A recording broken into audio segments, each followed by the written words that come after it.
Om Swastiastu. Baik, kami dari kelompok 5 dari tugas perencanaan strategi SITI, di mana dalam proyek UTS kali ini kami dari kelompok 5 mendapatkan bagian materi chapter kedua, yaitu meresum Strategic Use of Information Research. Sebelum kami menyampaikan materi yang telah kami resum, izinkan kami untuk memperkenalkan diri terlebih dahulu. Perkenalkan, nama saya Nikoma Angri Angreni dengan NIM 19150910002 dan rekan saya. Perkenalkan, nama saya Ida Yuma Dedia Kusuma Dewi dengan NIM 1915091038. Perkenalkan, nama saya Niputu Melsi Oktaviani dengan NIM 1915091030. Baik, di sini materi yang akan kami bawakan ada 19 subbab, di mana materi pertama yaitu ada evolusi sumber daya informasi, yang kedua ada sumber daya informasi sebagai alat strategis, yang ketiga yaitu bagaimana sumber daya informasi dapat digunakan secara strategis, yang keempat yaitu menggunakan sumber daya informasi untuk mempengaruhi kekuatan kompetitif, yang kelima yaitu potensi ancaman pendatang baru, yang keenam ada daya tawar pembeli, yang ketujuh ada kekuatan tawar pemasok, yang kedelapan yaitu ancaman produk pengganti, kesembilan ada pesaing industri, yang kesepuluh ada menggunakan sumber daya informasi untuk mengubah rantai nilai, yang ke-11 yaitu mempertahankan keunggulan kompetitif, yang ke-12 yaitu menggunakan resource based view atau RBV, yang ke-13 yaitu ada lensa bisnis sosial adalah media sosial, yang ke-14 ada aliansi strategis, kemudian ada kerjasama, kemudian ada resiko, kemudian ada yang ke-17 yaitu bersama menciptakan IT dan strategis bisnis, yang ke-18 ada ringkasan, di mana ringkasan ini yaitu mencakup seluruh materi yang telah kami resum. Kemudian yang terakhir ada studi kasus pengguna strategis sumber daya informasi. Nah, pertama di sini saya akan menjelaskan mengenai evolusi sumber daya informasi. Strategi IS dari tahun 1960-an hingga 1990-an didorong oleh kebutuhan internal organisasi. Pertama datang kebutuhan menurunkan biaya transaksi yang ada. Berikutnya adalah perlunya memberikan dukungan kepada pengelola dengan mengumpulkan dan mendistribusikan informasi, diikuti dengan kebutuhan untuk mendesain ulang proses bisnis. Kemudian di era 1 hingga 3, nilai informasi dikatakan dengan mekanisme penyampaian fisik, di mana di era ini nilai adalah berasal dari kelangkaan yang tercermin dalam biaya untuk menghasilkan informasi. Informasi seperti berlian, emas, dan MBAK derajat yang lebih berharga karena ditemukan dalam jumlah terbatas. Kemudian ekonomi jaringan dimulai dari era keempat yang mendorong model nilai baru, nilai dari kelimpahan. Efek jaringan ini menawarkan alasan untuk nilai diturunkan dari kelimpahan nilai simpul. Jaringan bagi seseorang atau organisasi dalam jaringan meningkatkan ketika orang lain bergabung dengan jaringan tersebut. Di era penciptaan nilai, yaitu di era kelima, perusahaan mencari sebuah aplikasi tersebut yaitu Kation yang sekali lagi memberi mereka keuntungan atas persaingan mereka dan mencegah mereka dikalahkan oleh startup dengan model bisnis inovatif atau perusahaan tradisional yang memasuki pasar baru. Kemudian di era yang terakhir yaitu di era ke-6 membawa pergeseran paradigma lain dalam menggunakan informasi dengan era hyperplenitude. Kemudian di sini yaitu sumber daya informasi sebagai alat strategis. Sumber daya informasi didefinisikan sebagai data, teknologi, orang, dan proses yang tersedia dalam suatu organisasi digunakan oleh manajer untuk melakukan proses dan tugas bisnis. Sumber daya informasi dapat berupa aset dan juga kemampuan. Sebuah aset TI adalah setiap hal berwujud atau tidak berwujud yang dapat digunakan oleh perusahaan untuk membuat, memproduksi, dan atau menawarkan produknya, seperti barang atau jasa. Contoh aset TI termasuk situs web perusahaan, file data, atau peralatan komputer. Ada 3 kategori utama kemampuan TI. Yang pertama ada keterampilan teknis, keterampilan manajemen TI, dan keterampilan hubungan. Sumber daya informasi dapat berupa aset TI dan juga kemampuan TI. Dalam aset TI terdapat infrastruktur TI dan juga gudang informasi. Di dalam infrastruktur TI terdapat perangkat keras, perangkat lunak dan aplikasi perusahaan, jaringan, data, dan situs web. Kemudian di gudang informasi terdapat informasi pengguna, informasi pegawai, informasi pasar, dan juga informasi vendor. Kemudian dalam kemampuan TI terdapat 3 keterampilan, yaitu keterampilan teknis, di mana dalam keterampilan teknis tersebut terdapat kemahiran dalam analisis sistem, kemudian keterampilan pemrograman dan desain web, kemudian terdapat keterampilan analisis data atau ilmuwan data, kemudian yang terakhir ada keterampilan desain dan implementasi jaringan. Kemudian yang kedua ada keterampilan manajemen TI. Di dalam keterampilan manajemen TI ini dibutuhkan yaitu pengetahuan proses bisnis, kemampuan untuk mengevaluasi opsi teknologi, keterampilan manajemen proyek, kemudian membayangkan solusi TI yang inovatif. Keterampilan yang ketiga yaitu ada keterampilan hubungan. Di dalam keterampilan hubungan yang harus dikuasai yaitu keterampilan yang meluas seperti bisnis IT, manajemen hubungan. Kemudian ada keterampilan eksternal seperti manajemen vendor. Nah, di sini ada bagaimana sumber daya informasi dapat digunakan secara strategis.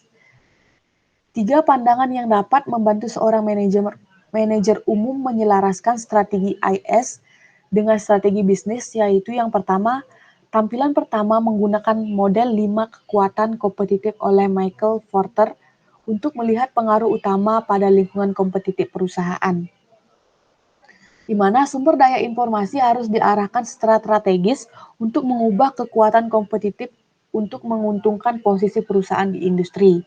Pandangan yang kedua yaitu menggunakan nilai Porter model rantai untuk menilai operasi internal organisasi dan mitra dalam rantai pasokannya, di mana informasi sumber daya harus diarahkan untuk mengubah aktivitas yang menciptakan nilai atau mendukung nilai perusahaan. Dan pandangan yang terakhir yaitu pandangan secara khusus berfokus pada jenis sumber daya IS yang dibutuhkan untuk mendapatkan dan mempertahankan keunggulan kompetitif. Slide selanjutnya. Ya, di sini ada menggunakan sumber daya informasi untuk mempengaruhi kekuatan kompetitif. Porter memberikan pandangan klasik kepada manajer umum tentang kekuatan utama yang membentuk lingkungan kompetitif suatu perusahaan industri, yang mempengaruhi perusahaan dalam industri. Kelima kekuatan kompetitif ini ditunjukkan pada gambar 2.3 di samping, bersama dengan beberapa contoh bagaimana sumber informasi yang dapat diterapkan oleh untuk mempengaruhi setiap kekuatan. 5 kekuatan tersebut yaitu pertama ada potensi ancaman peserta baru, kemudian ada daya tawar pemasok, kemudian ada pesaing industri, yang keempat ada daya tawar pembeli, dan yang terakhir yaitu ada ancaman pengganti produk. Slide selanjutnya. Pertama yaitu ada potensi ancaman pendatang baru. Pendatang baru tampaknya muncul entah dari mana. Perusahaan mapan dapat mendiversifikasi model bisnis mereka dan mulai bersaing di ruang yang ditempati oleh perusahaan yang ada. Atau pengusaha yang giat dapat menciptakan bisnis yang baru yang mengubah pemain untuk perusahaan yang ada. Sumber daya informasi juga dapat digunakan untuk membangun hambatan yang menghalangi pesaing memasuki industri. Kemudian contohnya yaitu dari potensi ancaman pendatang baru, seperti algoritma pencarian Google adalah sebuah sumber keunggulan kompetitif untuk perusahaan pencari, dan ini merupakan penghalang masuk bagi pendatang baru yang harus membuat makan sesuatu yang lebih baik untuk bersaing dengan Google.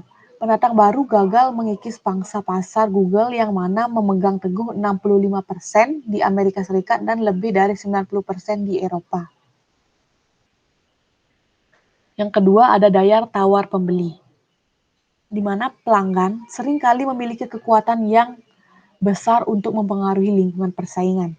Kekuatan ini bisa berbentuk kemudahan akses konsumen ke beberapa gerai retail untuk membeli produk yang sama atau kesempatan untuk membeli dalam jumlah besar volume di superstore seperti Walmart.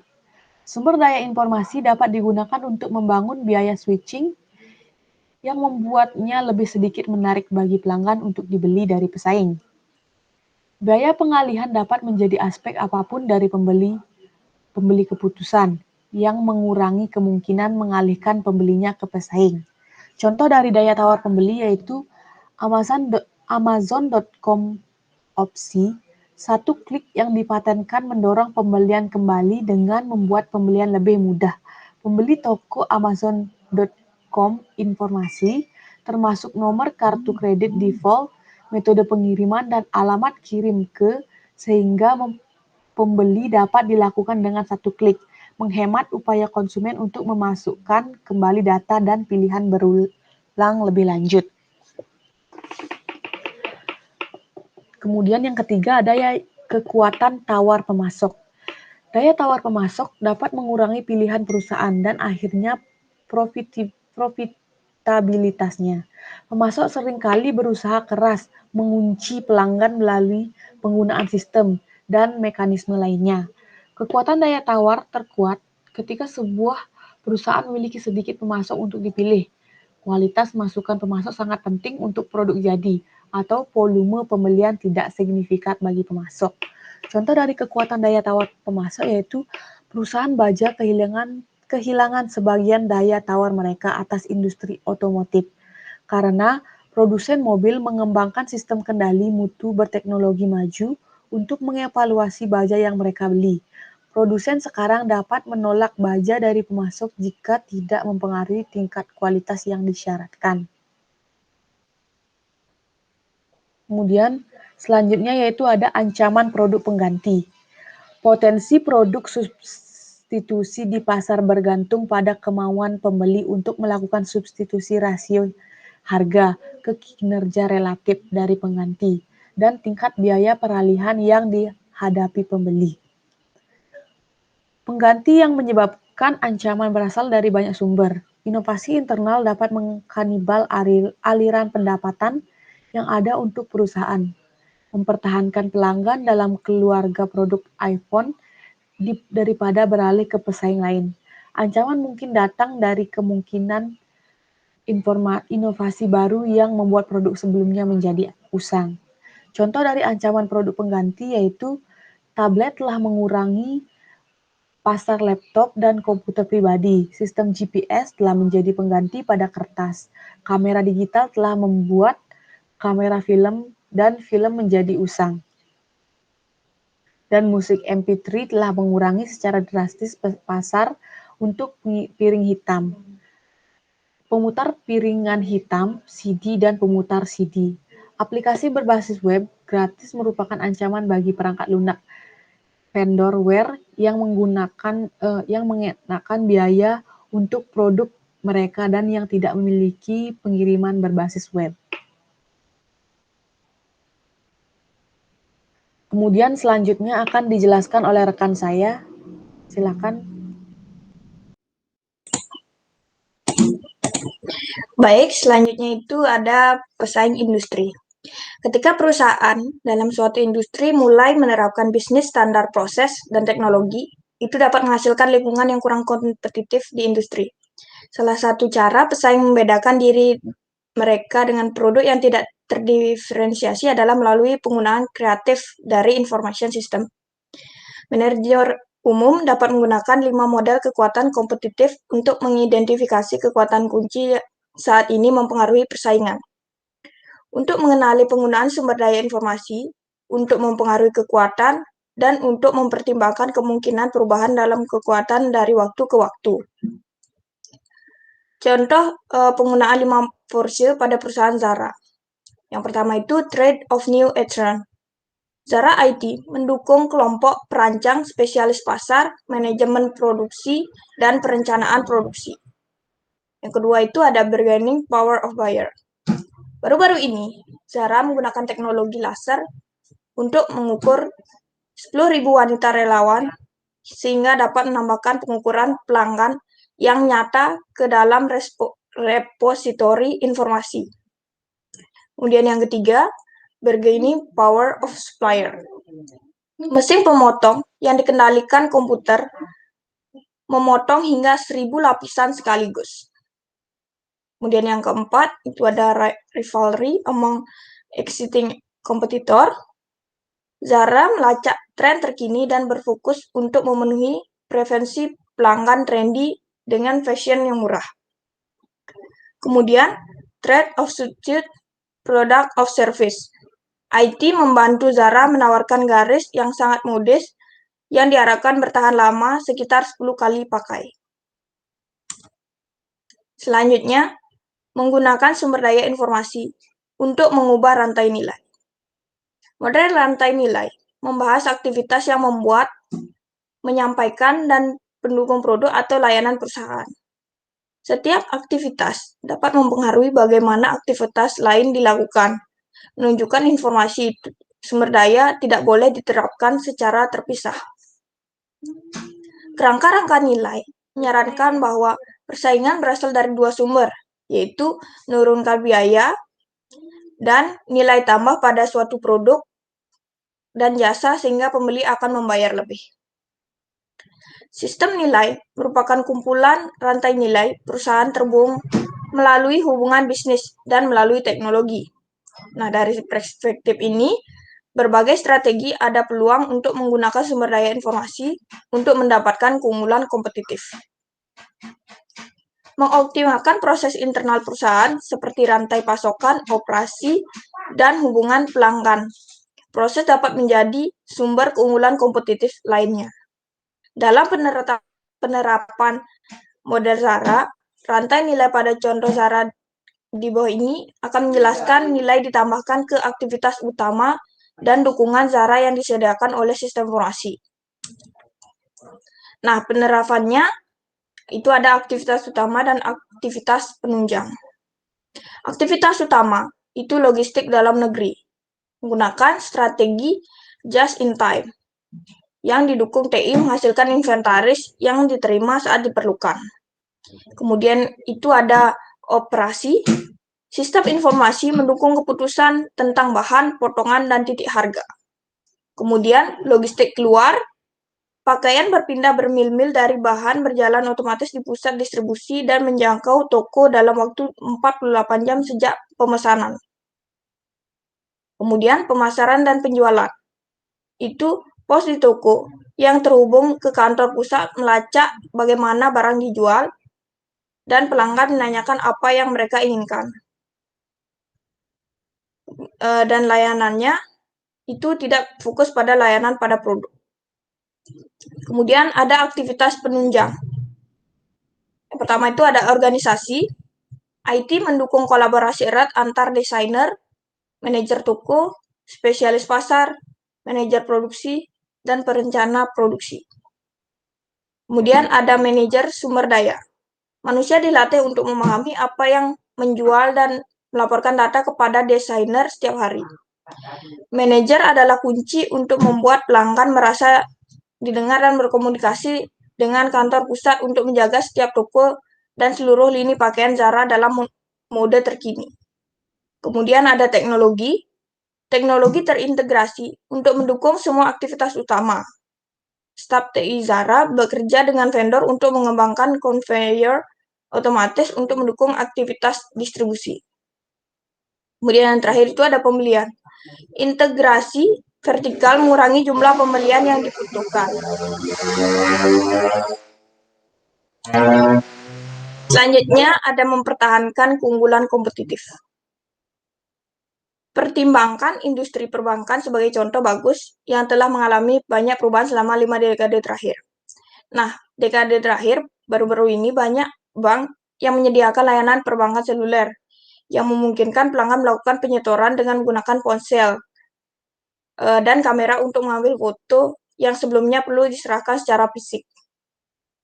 Sementara itu, Piccoli dan Ive menyediakan kerangka kerja yang menguraikan cara-cara di mana perusahaan dapat memberikan hambatan bagi pesaing yang akan membangun keberlanjutan. Kerangka kerja menguraikan 4 jenis penghalang, yaitu hambatan proyek TI, hambatan aset dan kemampuan TI, hambatan sumber daya pelengkap, dan penghalang preemption.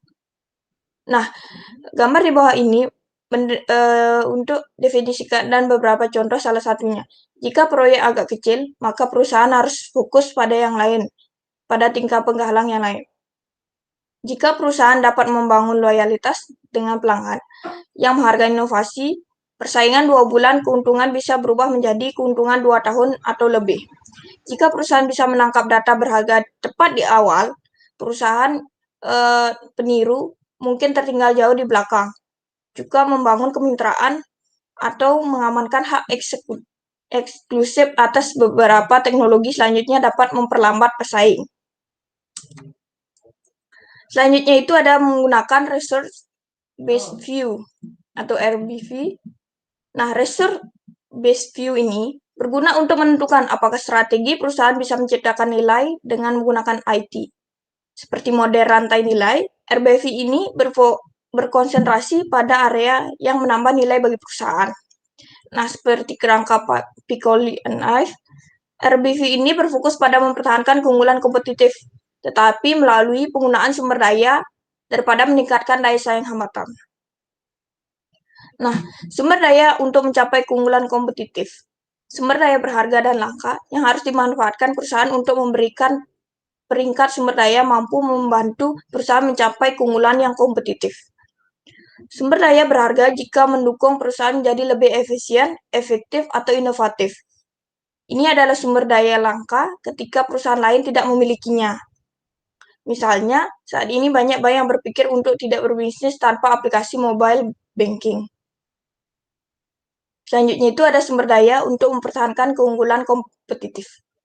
Banyak perusahaan yang berinvestasi dalam sistem belajar, bahwa memperoleh keunggulan kompetitif tidak secara otomatis berarti demikian mereka bisa mempertanyakannya dalam jangka panjang. Satu-satunya cara untuk melakukan adalah terus berinovasi dan melindungi imitasi sumber daya, substitusi atau transfer. Baik, selanjutnya akan dijelaskan oleh rekan saya.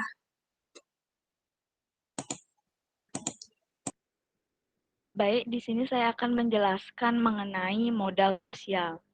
Ada pepatah yang mengatakan bahwa lensa bisnis sosial itu merupakan cerminan dari modal sosial, di mana teori manajemen yang semakin populer sebagai alat untuk memahami bisnis sosial.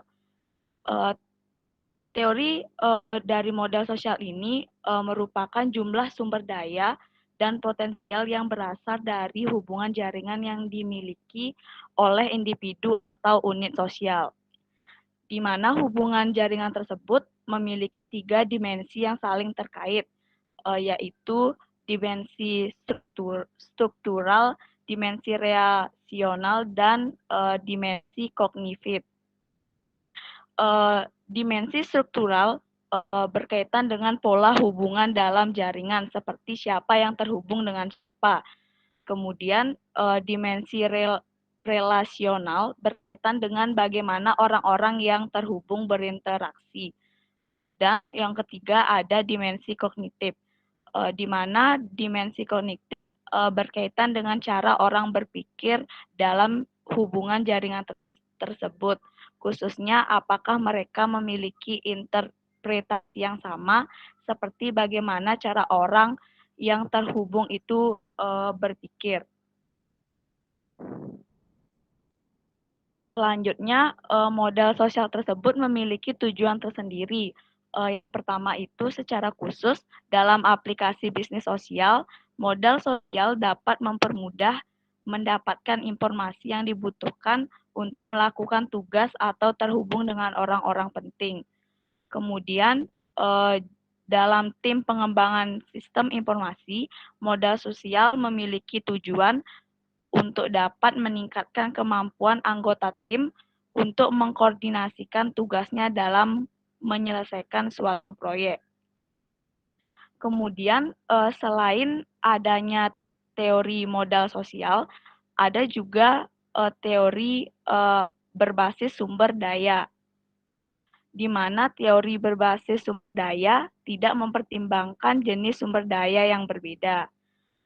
Kemudian, dalam menerapkan teori sumber daya ini, penting untuk disadari bahwa teori ini difokuskan pada sumber internal keunggulan kompetitif perusahaan dan tidak sepenuhnya memperhitungkan lingkungan tempat perusahaan, terutama bila lingkungan cukup dinamis. Selanjutnya ada subbab aliansi strategi. Pengertian dari aliansi strategi itu adalah hubungan antar satu atau lebih organisasi atau perusahaan yang memberi keuntungan strategis. Di mana ekosistem bisnis juga seringkali dikatakan sebagai kelompok aliansi strategis, di mana sejumlah mitra pada kelompok ekosistem bisnis ini mampu memberikan layanan penting. Dalam aliansi strategi ini juga teknologi sangat membantu untuk menghasilkan produk-produk yang dikembangkan oleh aliansi itu sendiri. Kemudian teknologi pun dapat berbagi sumber informasi di seluruh mitra yang ada dan memfasilitasi komunikasi dan koordinasi di antara mitra. Contohnya, IS adalah sebuah platform yang digunakan untuk memberikan layanan kepada pelanggan. Kemudian, contoh dari aliansi, contoh dari platform IS ini adalah aliansi Facebook dan Siaga. Kemudian, contoh dari aliansi strategi sudah terlihat pada layar, yaitu aliansi strategi antara pembuat game Siana dan Facebook. Seperti yang didokumentasikan dalam pengajuan IPO Facebook pada Januari 2012, hubungan tersebut adalah hubungan timbal balik yang menguntungkan. Siaga mengembangkan beberapa game populer yang ditemukan di Facebook, termasuk Mafia Wars, Franceville, dan World Meets Friend. Kemudian Facebook juga mendapatkan timbal balik dari pembuat game Siaga itu, seperti Facebook memiliki hak eksklusif atas Siaga. Kemudian Facebook juga memperoleh akses ke database pelanggan Siaga. Dari aliansi strategi tersebut menghasilkan pendapatan yang signifikan bagi kedua belah pihak, karena Facebook membeli barang virtual dengan uang sungguhan dan Siaga memberi ruang iklan yang signifikan dari Facebook untuk mempromosikan gamenya. Siaga mendapat manfaat dari pendapatan yang dihasilkan dari komunitas gamers di Facebook. Selanjutnya ada subbab kerjasama. Pengertian dari kerjasama itu adalah strategi di mana perusahaan bekerja sama dan bersaing pada saat yang sama dengan perusahaan yang di dalamnya memiliki nilai bersih.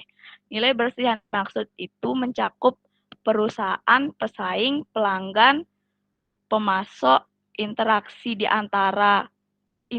antara pesaing tersebut, kemudian ada pelengkap, di mana pelengkap itu merupakan perusahaan yang produk atau jasanya digunakan secara tertentu untuk membuat rangkaian yang lebih berguna bagi pelanggan. Kerjasama juga bisa dikatakan sebagai strategi terbaik untuk menciptakan hasil bisnis dengan menggabungkan secara optimal persaingan dan kerjasama.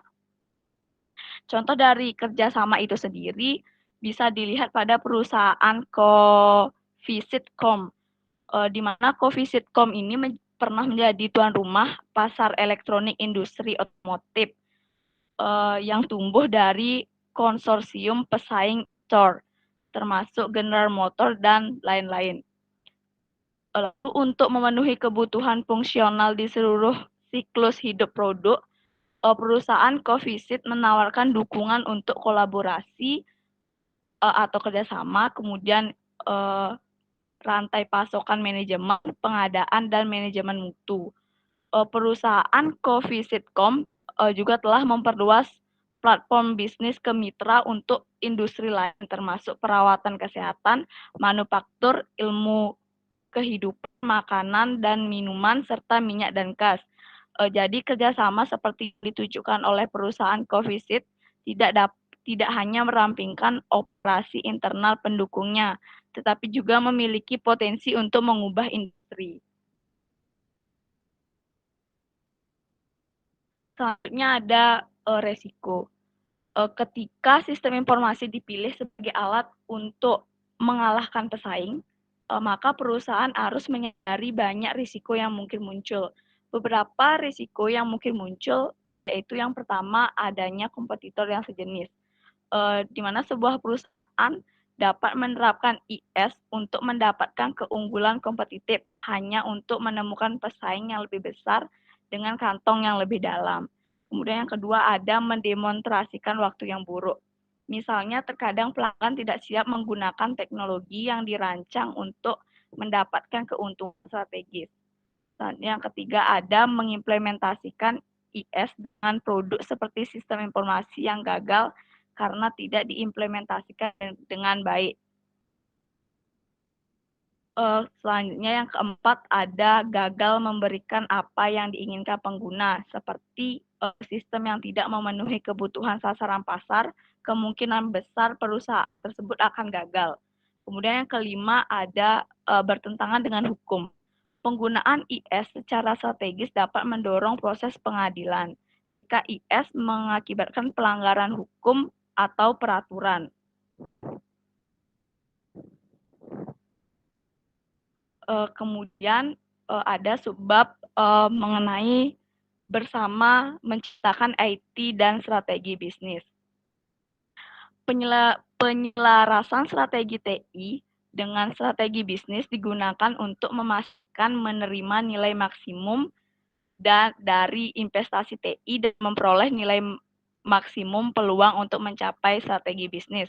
Namun dalam lingkungan bisnis yang serba cepat dan tempat informasi semakin menjadi komponen inti dari produk atau layanan yang ditawarkan oleh perusahaan, manajer harus bersama-sama membuat TI dan strategi bisnis. Artinya strategi TI adalah strategi bisnis. Kemudian contoh dari menciptakan IT dan strategi bisnis itu sendiri, contohnya dilihat pada perusahaan yang produk utamanya adalah informasi, seperti perusahaan jasa keuangan. Sudah jelas informasi tersebut adalah manajemen inti dari strategi bisnis itu sendiri. Perusahaan jasa keuangan harus bersama-sama menciptakan strategi bisnis dan TI. Kemudian ringkasan atau kesimpulan dari resum bab 2 yang telah kami buat, yaitu yang pertama, sumber daya informasi mencakup data, teknologi, orang, dan proses dalam suatu organisasi. Sumber informasi bisa menjadi aset atau kemampuan. Kemudian yang kedua, infrastruktur TI dan repositori informasi adalah aset TI. 3 kategori utama kemampuan TI adalah keterampilan teknis, keterampilan manajemen TI, dan keterampilan hubungan. Kemudian yang ketiga, menghubungkan IS untuk keuntungan strategis membutuhkan kesadaran akan banyak hubungan yang mempengaruhi bisnis kompetitif dan strategi informasi. Kemudian yang keempat, model 5 kekuatan kompetitif menyiratkan bahwa lebih dari sekedar pesaing lokal mempengaruhi realitas bisnis situasi. Maksudnya situasi bisnis. Menganalisis 5 kekuatan kompetitif yang terdiri dari ancaman pendatang baru, daya tawar pembeli, tawar-menawar pemasok kekuasaan, pesaing industri, dan ancaman produk pengganti. Baik dari sudut pandang bisnis maupun sistem informasi, membantu manajer untuk menggunakan sistem informasi untuk meminimalkan pengaruh kekuatan pada suatu organisasi atau perusahaan. Selanjutnya, rantai nilai menyoroti bagaimana sistem informasi menambah nilai pada kegiatan utama dan pendukung internal perusahaan operasi serta aktivitas pelanggannya dan komponen lain dari rantai pemakainya. Kemudian, pandangan berbasis sumber daya atau RBV membantu perusahaan memahami nilai yang diciptakan oleh strateginya. RBV mempertahankan bahwa kompetisi keuntungan berasal dari sumber daya informasi perusahaan. Kemudian, TI dapat memfasilitasi aliansi strategi. Ekosistem adalah kelompok aliansi strategi yang bekerja sama untuk mengirimkan barang dan jasa. Kemudian manajemen rantai pasokan atau SCM adalah mekanisme yang dapat digunakan untuk membuat aliansi strategi.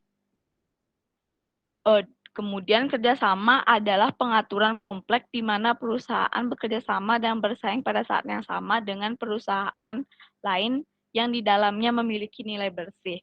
Dan ringkasan atau kesimpulan yang terakhir adalah banyak risiko yang terkait dengan penggunaan sistem informasi untuk mendapatkan keuntungan strategis, yaitu adanya kompetitor sejenis, mendemonstrasikan waktu yang buruk, menerapkan dengan buruk, gagal memberi apa yang diinginkan pelanggan, dan melanggar hukum.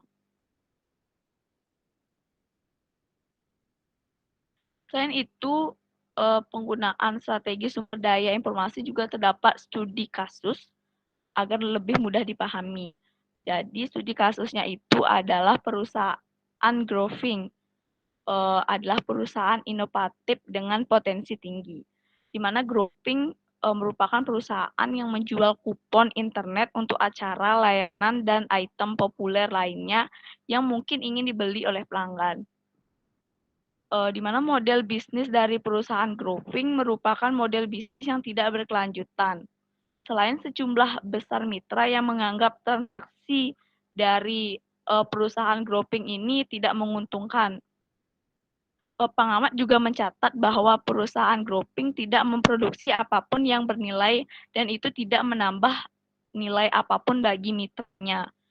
Selanjutnya, tidak ada hambatan masuk untuk menghentikan pesaing.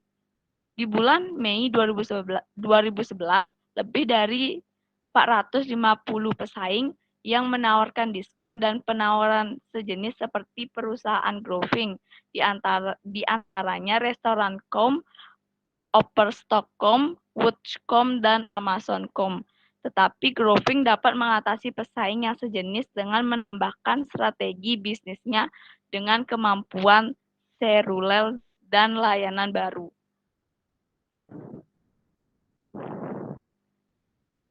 Sekian presentasi yang bisa kami lakukan. Semoga video ini bermanfaat bagi kita semua. Akhir kata kami ucapkan terima kasih.